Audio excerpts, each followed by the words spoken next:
Rain might have knocked out the Guardians and Reds on Monday, but the calendar still turns. We're a week away from the trade deadline. We'll tell you what the Guardians roster will look like a week from today. We got some tips to help you follow the trade deadline to feel smarter. And we got some more draft stuff to put a bow on the Guardians 2026 draft.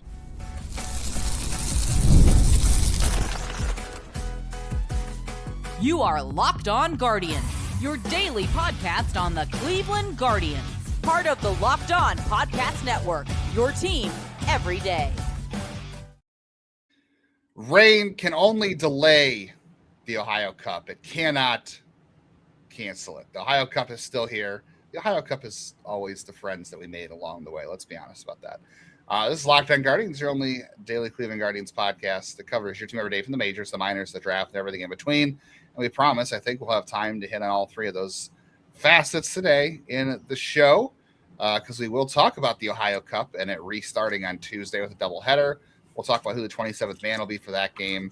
Jeff's got some draft stuff to wrap up from the 2026 Guardians draft. We'll give you some tips to follow the trade deadline and help you hopefully feel smarter and more in control of the wackiness that goes on this time of year. And we're starting with the trade deadline today, talking about what we think the roster is going to look like a week from today when the MLB trade deadline passes. In today's episode of Locked On Guardians, brought to you by our friends over at Kalshi. For limited time, download the Kalshi app. Use code LOCKEDON to get up to $500 in bonus credits when you trade 25. And, of course, that is Jeff Ellis, who's been your host for the last 8 years. I'm Justin Lada. Been here with Jeff for 4, and we've both been covering the Guardians minor league system in the draft for 19 years. And I say this every year, Jeff. I feel like, at least I've been saying it the last, I don't know, how many years has it been now since Major League Baseball implemented the 3 wild cards? Was that after the last lockout? So yeah, 2022 was the first year of 3 wild cards. So no, 2023 was the first year of 3 wild cards. So yeah, for the last 3 years, I'll say it again. The trade deadline probably going to be pretty boring. I've said it before too. Like Lane Thomas is going to be one of more exciting names that might go at the deadline. There's some other guys that might get moved that'll have some name value, but like unless Kevin Gausman from the Blue Jays goes, and I mean Mason Miller doesn't look like he's going to get traded at this point. I'm just looking around at all the teams. Like the most exciting name to get moved might be Kevin Gausman, Freddie Peralta. Hitters wise, I don't know, might be pretty rough hitter wise. Like we need the Orioles to really slump this week so Taylor Ward can get traded and the Guardians can get in on that. But I don't know. It's looking pretty bare bones. Like nobody's tearing down. Everybody wants to sell rentals. Everybody wants to hang on to who they have. Nobody wants to buy multi-year players because of the lockout next year. Like I think it's going to create conditions for a cruddy deadline. Yeah, it doesn't mean I haven't sat here and wasn't writing out like the beginnings of a wish list. Could people see it? Well, maybe we'll say that for another day. But it's like, I think there's still ways to improve because let's be honest, this team has its own set of struggles. I appreciate all the feedback on yesterday's show. Some people who bought in, other people who didn't. But it is, a team that for all of their struggles is still in contention. And I would like to see, again, I think one of the big takeaways I forgot to mention yesterday is they just face the best team in the American League after facing the best offense in the American League. And they kind of shut them down outside of one game. Like it was very low scoring in all those games. Like to me, that's still the positive.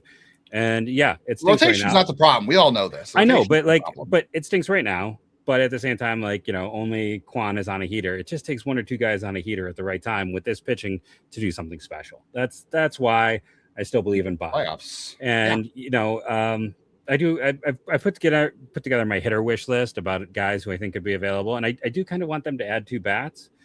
Should I start with one of my wish list guys? Do you want to start with? I mean, the most obvious one that was out today, I think, is where you start because you've been, kicking the tires on this since last offseason. Yeah. So I like Alex Call a lot, and you can go and see all the signs of why I've been a fan of his, and he's a pure platoon guy for the most part. A year ago, his numbers were better than this year, and he's kind of now so boxed out because, the Dodgers are the Dodgers, right? Like they can spend all they want. And with Kike Hernandez coming back, they don't need that extra right-handed bat. And they're kind of looking for some specific things when it comes to, a third catcher or some other things. And Alex Call, he is not hitting the ball hard. He is not barreling the ball. Both those are not as good as a year ago, but and his squared up percentage is down. But he doesn't chase, he doesn't whiff, he doesn't K, he walks, and he plays really well against lefties. And like in my mind, like I'd certainly have, like I have a situation where I would have them add 3 hitters, which is never going to happen. But I have a 3-hitter profile that Alex Call is one of those. Plays a good defense, has solid range, has, would be one of the faster guys on the team as well. He's faster than Halpin and Schneemann. So like, I think there's some value in that profile. And I don't think the cost is high. And again, I wonder if what I talked about last week, like Dodgers want some catcher depth. Cleveland wants to do well by Bo Naylor. It's like Bo Naylor for Alex Call. Like, I know some people think that's an underpay. Other people are going to think that's an overpay. To me, that probably makes it a correct pay. But that's one of the 3 prongs of my offensive additions this offseason. Okay. I also want to point out, I didn't want to make this a whole segment, but since we're on the topic, you brought him up. Can I also ask, like, we talked about it off air yesterday, and I have no ill will towards Petey Halpin. Great kid. I know the clubhouse loves him. I've talked to him in the minors in the past. Like, seems like a great kid, but I thought the idea of keeping Petey Halpin on the roster at this point was to make him the 4th outfielder. Like, he plays once a week, he pinch runs, he's a defensive replacement, and he was in the lineup on Monday before the rain out again. It's 2 days or 3 days in a row. Even with Angel back, like he's playing a lot more. And I'm like, well, if he's going to play this much, why not Cleo Watson? Like, it doesn't make sense to me. So I'm just very confused about that. You had some reasoning, I think, yesterday. Well, I think that Vogt honestly believes that Stephen Kwan's offensive resurgence is from playing left field. I think he thinks that playing center field affected him offensively. I don't quite buy that. Who could have said that though over the offseason, Jeff? Who could have said that back in spring training? Both of us. Yeah. I'm pretty sure we at least brought that up as a potential flaw. We did. And like, it was a flaw, but I mean, I think there was also some changes. I wish we could get Savant data on like if he has changed back to his old batting stance. I think he was trying to do too many things at once. I think that was the big thing. He was completely changing his batting stance and learning a new position. That's not a good thing to do. One thing at a time. I mean, the obvious thing he was doing is he's hitting the ball to left field. He gave up trying to pull everything, and he just accepted the outside pitches and just decided, screw hitting the ball hard. I'll just slap it to left field and get hits. But okay, so I'm on board. I mean, I guess we'll see how much longer Petey Halpin's here after the deadline if they make a move. But because I mean, I agree, Watson needs to play every day. So if he was going to sit on the bench up here, it wouldn't have made any sense. But I thought Petey Halpin would be sitting on the bench, and you care less about that. But I digress. So you like Alex Call, and I'm totally in there on that. Here's a name I'm going to throw out at you that might be interesting. It's a very high risk, high reward, but he's a free agent at the end of the year. And I think I know who this is already. Do you? Go ahead and say it. Are you going to bring up Luis Robert of the Mets? I am. I mean, I've never been a big fan of his because he's always hurt, and I'm scared to death the fact that he's coming off of basically like a back injury. It's like a lumbar disc or something, which is not great. But if you look last year, he was a great rangy center fielder. He has good bat speed. We always complain about guys in this team who have slow bat speed. Like Gavilarius is one of the guys that does it. And he hits the crap out of lefties. Like, I don't know, maybe you keep him healthy by platooning him and you can put him in center field. I don't think he's going to call. I don't think the market's going to be a whole lot on him. And he wants to stay in New York, but I think but the Mets are not picking up his club option for next year. Nobody is. Like, it'd be pointless. I don't know. I take the gamble. Like, I think this is an opportunity for the Guardians to zig when everybody else is zagging, because again, teams are going to probably stay away from him, but also teams are going to stay away from adding multi-year trade targets because of the lockout next year. I know the Guardians probably won't do it because we know how they operate, but like, this would be a great opportunity to zig when everybody else zags, because everyone is going to fear of taking on multi-year trade targets because of the lockout.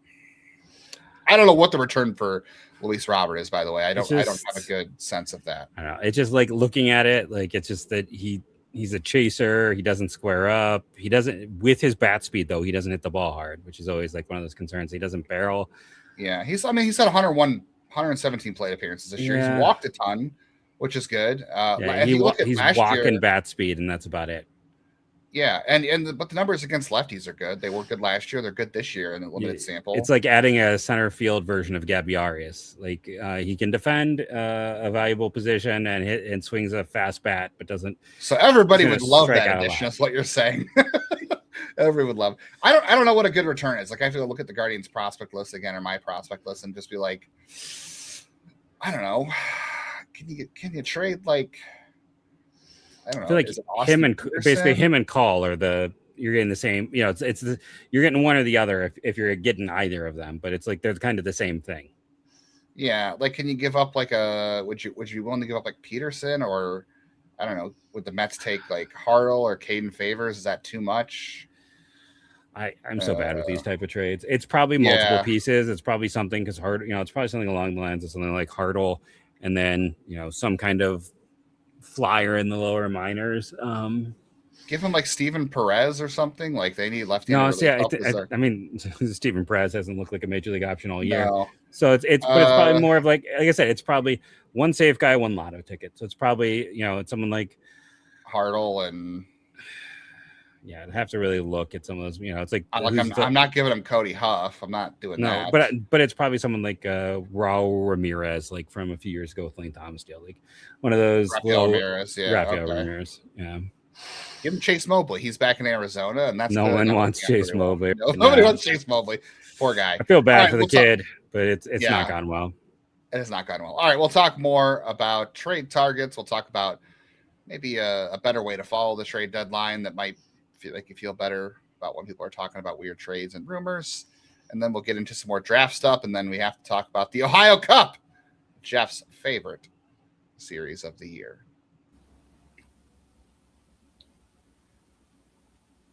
Locked On Guardians is brought to you by FanDuel. Today, baseball fans, if you think you know who's hitting a home run today, FanDuel is giving you a free chance to call your shot with daily dingers. Very easy to play. You make your free pick who you think is going to hit a home run in their game.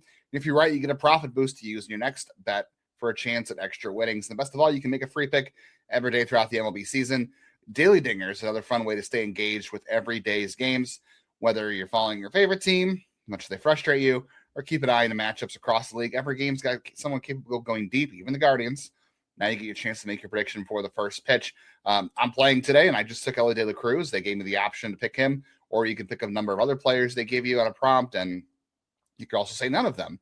As on the other side of things for the Guardians, Parker Messick now plus 1,400 at AL Rookie of the Year. That puts him in third for the odds there. So the market seems to be moving on him closer towards Rookie of the Year, and why not? He should be. So if you're ready to play your game today, join all the action at FanDuel.com. It's FanDuel.com to play daily dingers, make your free pick on who's hitting home, or play ball. Swing for the fences on FanDuel, official partner of Major League Baseball.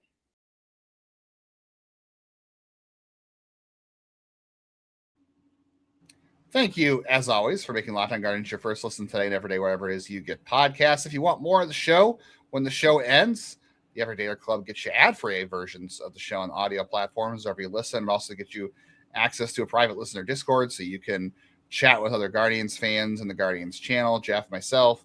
You can also go to other channels as well, see what Mets fans are talking about, see what Giants fans are talking about, and maybe propose some trades there and have some fun. So go to Locked On Guardians on supercast.com. Check the link in your show notes for more. 7-day free trial right now when you sign up. All right, so you have some more names. I know I wanted to get to like this trade deadline like preview guideline thing, but there's a couple of names we were discussing offline. So I said Luis Robert. You said Alex Call, which you've been saying for a while now, but you got other names you've been talking about. So if you get Call, part of my thought process on this is you get Alex Call. He's a platoon bat. I know everyone's really happy, but he can occasionally play versus righties, be a speed defense guy. Kind of like a more useful version of what Angel is, because this year Angel is not hitting lefties at all. So if he plays versus righties, then I would like to shift Chase DeLauder to DH, or he plays versus, lefties. Lefties, yeah. Move Chase DeLauder to DH versus lefties. Get rid of Rhys Hoskins, but now you need the other side. So go talk to the Reds about Nathaniel Lowe. So then your DH becomes DeLauder and Lowe, and then DeLauder is your DH, whenever you're facing a lefty. It's a natural way to get him out of, a little less wear and tear. So because Nathaniel Lowe is a negative defender at first base. He has been a guy throughout his career who's at high highs and low lows, pun 100% intended. But this year, he's been great in Cincinnati, like a star, but he's still like a 108 WRC plus, a 760 OPS away. And he does all of his damage versus righties. He has a negative WRC plus versus lefties. They don't let him play versus lefties. A few times it happens, he's been really bad. But bottom line, he's another rental, but he is a player who is a pure platoon guy, probably a pure platoon DH, going to be an above average bat. Rhys Hoskins this year, for those who don't know, is not hitting lefties at all. All of his damage is against righties. So one could argue this isn't actually an upgrade over Hoskins' WRC plus versus righties. Or, I mean, I think it's about the same, but you're getting more contact, which is going to lead to better opportunities for production. And then you're also getting that less wear and tear on DeLauder. And Nathaniel Lowe's Savant page is a lot better than Hoskins. The biggest issue is like he doesn't square up enough, so his hard hit isn't great, but he barrels. His bat speed, he's going to, we talked about this team needing more of that. His launch angle sweet Good spot. angles. He doesn't chase. He doesn't whiff. He walks. He's going to upgrade it. And I'll just repeat myself for the 17th time. Sorry, everyone. It's something I do a lot. But you put Call in the outfield when you're facing lefty, give DeLauder a partial day off. And then you got DeLauder and Lowe as your new DH combo. Help rest DeLauder and then help your defense. And then that's two of my three prongs. So I'll just say that's two of my three prongs there is getting Lowe and Call. Is Adrian Morejon still part of your calculus? Well, that's a different one. I've got my list of relievers here. I have about 10 names on that list. I mean, there's multiple names out there. Like, we talked about like Brooks Raley from the Mets, AJ Minter from the Mets. We didn't get to talk about last week around time. I got Steve Okert with Houston, where I really. Oh, that's right. Steve Okert was one of your guys. I mean, but the Astros say they're buying, so like, are they really going to move him? So it's probably not going to move him now. But he would have been my number two guy. I would have had him above Brooks Raley. I got to be honest. Yeah. And then, okay, I agree with you on that for sure, because Brooks Raley is a little bit older, but it's still a nice. I don't know. Why don't you just do some shopping with the Mets? You get Brooks Raley and Luis Robert. Do a little bit of shopping. I mean, that's why I said with the Padres too. But the Padres are definitely not gonna Ty France could be an option for you, but that's another reason you could kick Rhys Hoskins to the curb if you want to get Ty France. He's also a rental too. By the way, Casey Schmidt out of the game in San Francisco tonight with a leg injury. So Spencer Steer's out for a month. I think the odds of trading for Spencer Steer were very low to begin with.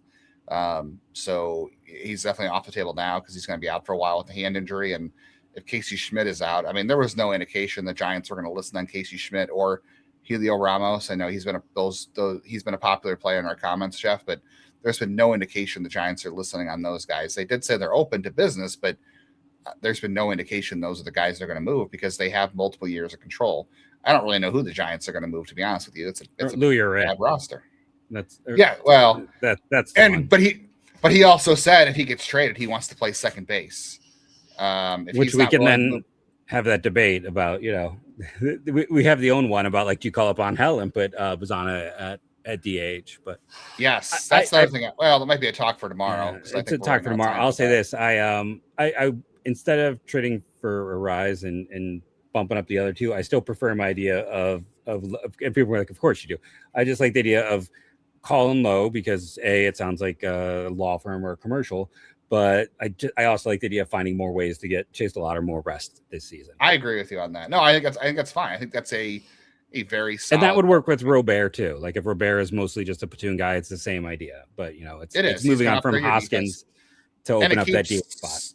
And it does keep you could platoon Hoskins and DeLauder DH. So like one day, one guy DHs because right now you have DH wide open. So they can. I know Robert upgrades your defense a little bit, but you can give him a half day off at DH and keep both of them try to keep both DeLauder and Robert. It's sad because it'll never happen as long as Hoskins is on the roster because Hoskins is a right-hander, so he should be able to hit lefties, but he can't. And he can't field either. So then when you put him in the field, you're hurting the team. And you have him DH against lefties, it means he's out there and he's not hit. I mean, he's got like a 65. He's really not producing against lefties. It's an interesting conundrum because like last year, they did move on from Carlos Santana at one point, but that's because they were out of the race. Like it was over and they were like, okay, we're going to call up CJ Kafis. And obviously it wasn't over because they came back and won the division, but they, at the time they were pretty much resigned to move on. So they moved on from Santana, which was a sentimental move, which is, I know they were trying to give him maybe a chance to sign somewhere else to maybe be on a contender or something. while he could still get there and be on a playoff team, which he wasn't. But I if wonder they're too, willing to move, I just wonder, like, given that they're still in the race right now, are they less likely to move on from Hoskins, even though it's a similar situation where Santana wasn't performing and neither is Hoskins, and you still give up on the sentimental favorite? Like, they should give up on Hoskins, but like, I think it's interesting because they're still expected to run down the division at this point. And I wonder if what happened will affect them, because last year, if they had held on to Santana, they maybe beat the Tigers. Is that thing because of the bad defensive plays at Manzardo's first, plays, and then the injuries forcing them. Manzardo's maybe a better defender this year, so maybe not. He is, but I just wonder if it's like, they got a little snake bit by cutting Santana. That would affect them. Oh yeah, and Nate Lowe. I mean, Hoskins is not a good defender at first. No. I don't have a good defensive first baseman. No. Lowe's not going to do it. I don't know what Ty France's first base metrics look like, but he's been good in the past. There, I want to say he was very good in the past. So he was like a third baseman coming up. Yeah, I don't know what fixes that. I mean, I don't know. Put David Fry at first. That's the other thing too. You were talking about moving on from Hoskins. I'm like, yeah, I guess you could dump Hoskins because he's here, but like, I could also see optioning David Fry, because what is David Fry doing for you right now? Like, if you have Hoskins, he's going to play. That's the only reason. Yeah, true. But if you have Alex Call, Francis is spectacular at first base. He's still carrying really high outs above average. So go get Ty France and Alex Call. You get 2 right-handed bats, and you help yourself either way. So, like I said, if Hoskins here, he's gonna play. So, like, he's the first guy you got to replace. I think because of that. I don't know if the Padres necessarily will trade Ty France. Like, he's an expiring contract, and so is Adrian Morejon. But like, AJ Preller is weird, man. I don't know what's going to happen with AJ. And France came up with them. He was a Padres prospect. He was part of that. Okay. Him and Munoz went over in the Nola trade for the catcher. Oh, Austin Nola, Aaron's brother. Yeah. And Mason Miller's not going anywhere. I don't think anyone's making that trade. So like, and I don't think the Padres want to trade him. So like, that's off the window too. All right. We'll talk a little more about tips to follow the trade deadline. We got to talk about the doubleheader matchup. Jeff's got a couple of draft things to clean up. If we have all the time for that, we're running low on time at this point, but we got a lot more to fit in on the rest of this episode.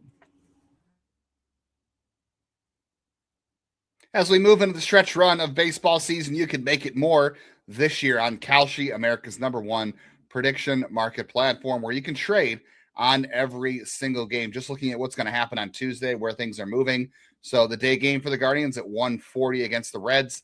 That is still supposed to be Slade Ciccone and Chase Burns. The market is moving in a way, the prediction market's still moving in a way that says the Guardians are going to lose that game right now. That is pushing towards 59% Cincinnati.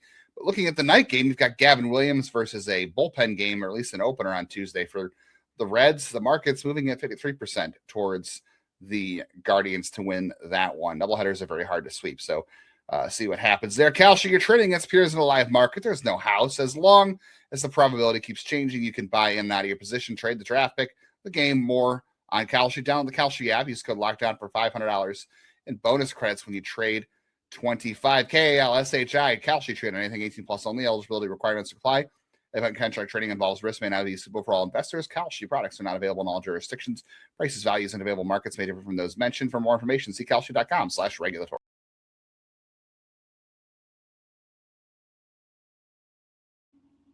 While the trade deadline approaches, make sure you hit the bell on YouTube and subscribe when videos go live, when we react to any news, as well as episodes going live, post-game reactions, and then auto download on all your favorite audio platforms, wherever you listen. And that keeps the show in your feed wherever you're going. So we appreciate that. I just want to throw out a quick PSA, Jeff, about the trade deadline that I put out as an independent video on my own YouTube channel. And I think I put it out on social media too, but a couple of things. So when you're following the trade deadline, remember that a lot of rumors are bunk. Like, you have a lot of reporters out there, like, I'm not going to name names, but there are guys out there who put names out saying they heard this and that chatter. And it might be true they heard the chatter, but the chatter is very unlikely or just noise. So you should treat it as such, because if there's no definitive statements in their posts or their stories, their tweets, whatever you want to call it, take it as chatter and nothing more. The other thing too is make sure you be careful who you follow. Like, nationally, Jeff Passan always has the news when it happens. Ken Rosenthal, John Heyman. If it's a Boris climate. If it's a Boris client, yes, it's always him. Anything else, take it with a grain of salt. Mark Feinstein of MLB.com is usually good on the trade market He's as well. normally like the number 2. Like Passan breaks it, Yeah. and then Feinstein comes along. Robert Murray is pretty good wherever he's at. Robert Murray at Fansite, it's good. Will Salmon from The Athletic, too. He is like kind of Ken Rosenthal's number 2 now when it comes to national rumors. So there's that guy.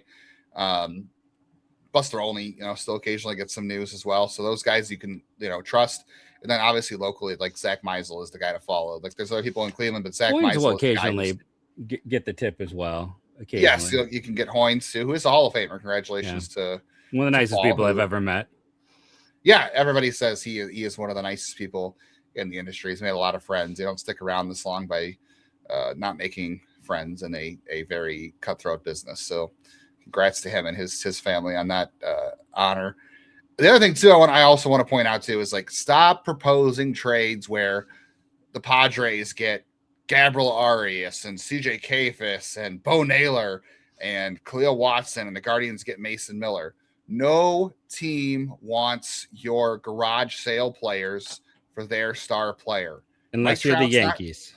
Right? Yes, or Mike Trout's not coming here for David Fry and Gabriel Arias, and even if Mike Trout's not coming here. Let's just stop with those words. In general, but stop doing that. It doesn't work. Like go back to 2016 even. Look at the Cubs had to give up Gleyber Torres for Aroldis Chapman that year. Like value gets value, okay? Yeah. And Torres was like a top 10 prospect in baseball. That was a rare situation. And that almost never happens anymore. Top 100 prospects don't get traded. Teams hold on to them. So remember that as well. Can I give an addendum to don't use the trade value site as gospel. Like, okay, it's a fun place to play around, but it has no value in terms of evaluating trades. It's fun to play with. Don't get me wrong. But the same way I wouldn't when I open up OTP 2026 over there, it would not let me do the Patrick Bailey deal. It would not let me do that deal. It said I had to go into commissioner mode to make it happen. Yeah. That doesn't mean anything. Yeah. It's like the same thing as that. Like, that and looking at like Pipeline or Baseball America or Fangraphs and saying, all right, well, the Yankees just gave up their 6th rated prospect for this player I wanted. Well, guess what? The 6th player in their system might be better than the 6th player in your system. And it doesn't, I'm not saying Guardians, I'm just saying in general. Well, there might be a total trait they like very specifically. Yes, they do something like those. Don't pay attention to rankings. Pay attention to what the reports say. And the Mariners have had a great system. The Mariners' 8th prospect might be better than the Yankees' 2nd prospect. Like for all you know, so don't take those as gospel either. Yes, don't look at the trade simulators. And also remember that rumors get out for a reason. Teams will get leaks out there to gain leverage, to manipulate the market, and also there are no rumors when it comes to the Guardians. So if you're mad that the Guardians are not involved in any rumors, the Guardians, I almost never see news involving them until it actually happens. Like there was speculation the day before the Trevor Bauer trade going to the Reds? Yeah, the Reds. Like that's because we knew his time was running empty here because he had pissed enough people off. So if there's smoke around nothing the Guardians, on the Lane Thomas trade before it happened. Absolutely nothing. No, we didn't hear a peep on that. If there is smoke out there, quote unquote smoke about a Guardians trade rumor, just know that somebody else leaked it because it's not coming from the Guardians. Their deals kind of appear out of thin air. Okay, so that's my PSA. And then very quickly, Guardians will get a 27th player, as will the Reds, for Tuesday's game in the Ohio Cup. Jeff's favorite trophy of the at least it's real games, unlike the rest of the things you talk about that are just not simulation, that are just That is a beautiful trophy. Just going to say that's a beautiful looking trophy. It looks like a bunch of hot dogs around a cup. It looks like a bunch of hot dogs around. Wow, you and Rob Manfred have the same mindset. It's literally disgusting. Just a piece of tin. It's just a piece of tin. No. All right. I need a new co-host. I don't know who so Sacconi's going to start game 1, Gavin Williams game 2. The Guardians have a day off on Thursday, so they keep their rotation set no matter what. I would guess Cody Hoyer or Daniel Espino drives down from Columbus to be the 27th man out of the bullpen. Yeah, I would have liked to have seen Austin Peterson pitch and everyone get an extra day of rest just because I would have liked to have seen Austin Peterson pitch. And sometimes, like, when they don't know a guy at all, that gives you, like, a little bit of extra. I don't know. In that ballpark, I mean, Slade Sacconi scares me enough in that ballpark. I think Peterson. No, fair enough. Yeah. Fair enough. That's a good point I didn't think about. But yeah, that ballpark is definitely. All right. We got like 3 minutes here, Jeff. Can you wrap up a few draft things real quick? Before the draft thing, one more addendum to your trade thing is. Go ahead. A lot of people were upset about Curtis Mead. Paul Tabuni, or however you say his name, came from the Red Sox. He got his guy. Like, bottom line, Cleveland couldn't compete because he didn't come from Cleveland. Even though, from what we heard, someone in Cleveland turned down that job. Story for another day. Yes, that Cleveland. There was a Cleveland front office member who was number one at that job. Yeah. So he got his guy. So that's the other part. It's like sometimes when a guy comes from somewhere else, he wants that specific. And even though don't try to say, well, who's the equivalent of it? Because if the Guardians, quote unquote, were in on Curtis Mead, they might not want a left-handed reliever, a pitcher. They might have wanted something else altogether. You have no idea. Those things do not equate. Yeah, so Cleveland ended up, all the draft stuff. They ended up adding 23 players with 4 undrafted free agents. The interesting thing is, something we got wrong was I assumed the $50K was going to Pablo Figueroa, which, hey, he just decided to come here for $150K. But instead, that $50K went to local kid Jake Bean, who they took in the 11th round. He got $200K instead of the normal $150.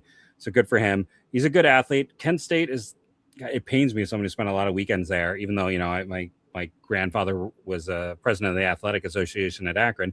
But like, that has been a really strong program. It's just not putting as many guys out. Transferred to Louisville, and that Louisville program is having those same growing pains right now.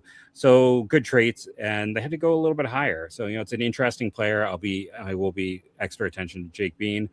I did want to point out on day 3 of the draft they had 10 selections. So 7 of those 10 selections got the max 150K. Which doesn't get put into the finance totals, but it's interesting to just look at, like, that they were willing to spend that much. 2 of them, 2 seniors, Patrick Coyle and Zach Cohen, they bought down because those were senior sign guys that they gave $100,000 to each on day 3, knowing that they could be like, hey, don't sign for $50,000 in the 9th round, sign for $100,000 in the 19th round. That was smart. Tristan Lutz, who's changed up we both like, was the only one who got kind of a smaller offer at $25K. But they spent throughout, and as always, they spent their full amount. The only team that has never been willing to pay that penalty is the Minnesota Twins. Rockies did it for the first time this year. And then in division, the Royals and the Pirates spent all that money in free agency and then cheaped out on the draft. It's the weirdest thing to me. Didn't spend 100% of their pool. And didn't go the Royals could have spent $800K more. Does that really hurt a team like that much? And for an extra $800K, they could have turned a 3rd rounder into a 2nd, a 4th rounder into a third. That to me is shocking. Like, that is one of those things I will never understand. There's no better place to spend your money in the draft. I don't understand why 6-7 teams did not spend their money like that. I got to update my prospect list. Take Logan Schmidt out. That was, I pre-ranked him, but we got nothing from what Cleveland's reaction and response was, because they took the high road and just gave the very basic statement they'd say no matter what. But they get the 60th pick next year. It's no skin off their nose, as it were. So the draft is in the books at this point. And for those who are curious, I'll give this away here at the end. My 3rd prong, go get Lane Thomas or Ward. So then you got 1 outfield, 1 platoon situation. Say goodbye to Rhys Hoskins, and you're going to have to move some guys around on that bench. Yeah. We'll be back tomorrow to talk games 1 and 2 of the Ohio Cup, the doubleheader. We'll continue to follow the trade deadline. Maybe we'll get into more draft stuff if time allows, because there really is still more things to talk about and clean up, because it was an interesting draft, and there's still a lot out there we haven't talked about. So we've still got a ton to cover between this week and next, between trades and games. So a lot to do. Make sure you're here. Yeah, if anyone knows who Pablo Figueroa's agent is, put it down there and connect us. I'd love to hear how that story came together. But thank you all for joining us. Rate and review, and hey, any of the agents, we'd love to have your guys on. Ask Parker Messick, ask Tanner Bybee, they've Hunter Gaddis, all been people here on the show, and Cooper Engel. So thank you all for joining us. Rate and review, download daily. It helps. And go Guardians, go.